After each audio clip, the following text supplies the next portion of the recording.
बच्चों, फिनाल के अब प्रॉपर्टीज के बारे में हम लोग स्टडी करेंगे। तो फिनाल में सबसे पहले physical properties of phenol, phenol के भौतिक गुणों के बारे में जानेंगे।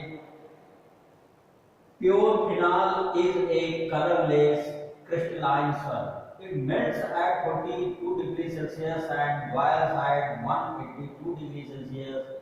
It acquires pink color on exposure to air due to oxidation. जो शुद्ध फिनाल होता है बच्चों, वो सॉलिड ठोस क्रिस्टल के रूप में होता है, जिसका गलनांक 42 डिग्री सेल्सियस होता है तथा क्वथनांक 182 डिग्री सेल्सियस होता है। या वायु के संपर्क में आने पर ऑक्सीकृत होके पिंक कलर बना लेता है, पिंक कलर शो करता है। It has characteristic phenolic odour. इसकी एक फिनालिक गंध होती है। It is a toxic corrosive action on skin and produces blister. यह विषैला होता है और इसका क्रोसिव नेचर, संक्षारक गुण इसमें पाया जाता है और त्वचा के संपर्क में आने पर ये फफोले उत्पन्न करता है। It is Sprüngli soluble in water 9% but completely soluble above 65 degree Celsius temperature. It is completely soluble in organic solvents। यह वाटर में, जल में कम सॉल्युबल है, कम घुलनशील है, 9% घुलता है ये बच्चों। और अगर जो इसको 65 डिग्री सेल्सियस पर गर्म कर दिया जाए तो पूरी तरीके से ये जल में घुल जाता है बच्चों, घुलनशील हो जाता है। यह कार्बनिक विलायकों में पूर्ण रूप से विलय है। इसके बाद बच्चों अब हम लोग केमिकल प्रॉपर्टी फिनाल के रासायनिक गुणों के बारे में पढ़ेंगे। तो जिसमें पहले इसमें रासायनिक गुण पढ़ने से पहले आप इसके रेजोनेटिव स्ट्रक्चर के बारे में जान लीजिए, क्योंकि इसको जानना आपके लिए आवश्यक है। तो रेजोनेटिव स्ट्रक्चर ऑफ फिनाल की अनुनाद संरचना में सबसे पहले आप ध्यान से यहाँ देखेंगे। देखिए ये फिनाल है, इसमें दो पेयर लोन पेयर बचे जाते हैं। ये जो लोन पेयर वाले इलेक्ट्रॉन हैं, ये लोन पेयर वाला जो इलेक्ट्रॉन है ये रेजोनेटिव स्ट्रक्चर में पार्टिसिपेट करता है। ये अनुनाद संरचना में ये पार्टिसिपेट करता है, बनाने में पार्टिसिपेट करता है। तो ये जो रेजोनेटिव, ये जो इलेक्ट्रॉन लोन पेयर वाले इलेक्ट्रॉन हैं, ये रेजोनेटिव संरचना बनाने में पार्टिसिपेट करते हैं, जिसकी वजह से ऑक्सीजन पर पॉजिटिव चार्ज उत्पन्न हो जाता है, पार्शियली धनात्मक चार्ज आ जाता है बच्चों। जिसकी वजह से आप ध्यान से समझिए, जिसकी वजह से ये जो हाइड्रोजन है ये एसिडिक हाइड्रोजन हो जाता है। एक बात ये ध्यान रखिएगा कि फिनाल में जो ये हाइड्रोजन है ये इस इलेक्ट्रॉन पेयर के रेजोनेटिव स्ट्रक्चर में पार्टिसिपेट करने के कारण इस पे पार्शियली पॉजिटिव चार्ज उत्पन्न होता है, जिसकी वजह से ये जो हाइड्रोजन है ये एसिडिक हाइड्रोजन हो जाता है। ये बात आपको ध्यान रखनी है। और दूसरी बात ये रेजोनेटिव स्ट्रक्चर में देखिए यहाँ पर ऑक्सीजन और कार्बन के बीच में डबल बॉन्ड डेवलप हो जाता है। तो ये जो डबल बॉन्ड है बच्चों, ये डबल बॉन्ड कैरेक्टर यहाँ पर आ जाने की वजह से ये बॉन्ड ब्रेक नहीं होता है केमिकल रिएक्शंस में बच्चों। जब ये बॉन्ड ब्रेक आसानी से नहीं होता है, इस वजह से इस पे कोई रिएक्शन नहीं होती है। रिएक्शन कहाँ होती है? इनके आर्थो पैरा पोजीशन पर होती है। ये बात आपको ध्यान रखनी है। तो इसके रेजोनेटिव स्ट्रक्चर आप समझिए, ये जैसे ये इलेक्ट्रॉन इसको इलेक्ट्रॉन दे रहा है और ये देखिए ये इलेक्ट्रॉन यहाँ शिफ्ट हो रहा है, ये बॉन्ड का इलेक्ट्रॉन यहाँ शिफ्ट हो रहा है।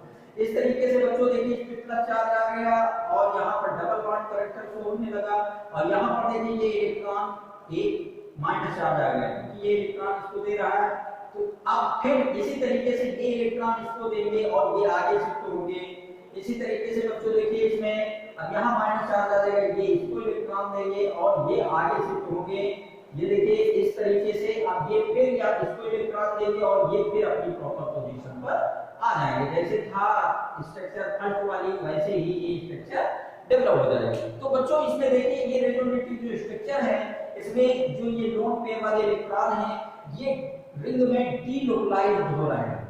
तो जब बेंजीन रिंग में इलेक्ट्रॉन डीलोकलाइज्ड होते हैं तो उनसे जो स्ट्रक्चर बनती है उनको रेजोनेटिव स्ट्रक्चर कहा जाता है।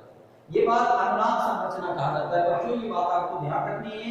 तो आपको इसमें दो बातें पता चली कि रिएक्शन, केमिकल रिएक्शंस में ये वाला बॉन्ड जो है आसानी से ब्रेक नहीं होता है। रीजन ये है कि यहाँ पर डबल बॉन्ड कैरेक्टर शो होने लगता है, डबल बॉन्ड कैरेक्टर आ जाता है, जिसकी वजह से वो बॉन्ड जो है ब्रेक होना आसान नहीं होता। अब दूसरी बात ये कि ये जो लोन पेयर वाले इलेक्ट्रॉन है ये रेजोनेटिव स्ट्रक्चर में पार्टिसिपेट करते हैं, जिसकी वजह से इसमें प्लस चार्ज आता है और उस प्लस चार्ज की वजह से ये जो हाइड्रोजन है ये एसिडिक हाइड्रोजन हो जाता है, अम्लीय हाइड्रोजन हो जाता है। अब ये रेजोनेटिव स्ट्रक्चर के बाद अब आप लोग इसमें केमिकल रिएक्शंस के बारे में पढ़ेंगे। तो पहले रिएक्शन है रिएक्शन विद NaOH, NaOH के साथ क्रिया। तो NaOH के साथ जब phenol react with sodium hydroxide to form sodium phenoxide and water, जब फिनॉल की अभिक्रिया सोडियम हाइड्रोक्साइड से कराई जाती है तो सोडियम फिनॉक्साइड और वाटर बनता है। तो इसकी रिएक्शन आप लोग समझिए, ये फिनॉल है बच्चों, NaOH से हम रिएक्शन कर रहे हैं यहाँ पर।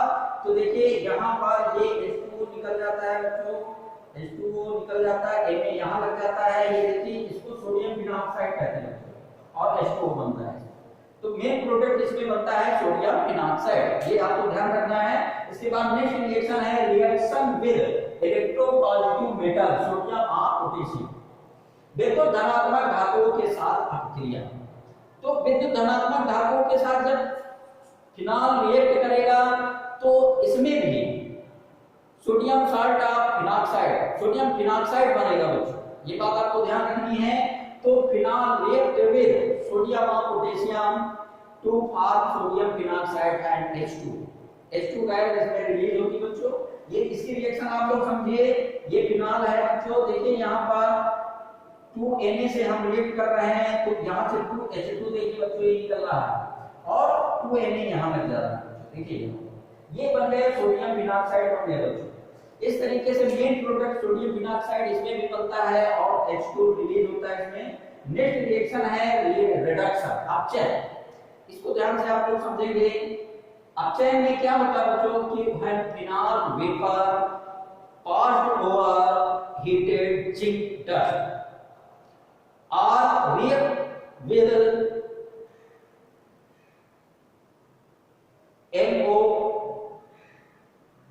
MOO molybdenum oxide to form benzene. कहने का मतलब ये है बच्चों कि जब फिनॉल की वाष्प को हम तप्त जिंक पर पास करते हैं, जिंक पर प्रवाहित करते हैं या मॉलिब्डेनम ऑक्साइड के साथ अभिक्रिया करते हैं तो इसमें बेंजीन बनता है। ये आपको ध्यान रखना है। इसकी रिएक्शन आप लोग समझिए बच्चों। यहाँ पर देखिए ये बच्चों जो है फिनॉल है, फिनॉल की रिएक्शन Zn से कर रहे हैं हम, तो ये ZnO बच्चों बाहर हो जाता है और बेंजीन बनता है। तो ये बात आपको ध्यान रखनी है। और इसी तरीके से आगे हम कुछ और केमिकल रिएक्शन पढ़ेंगे।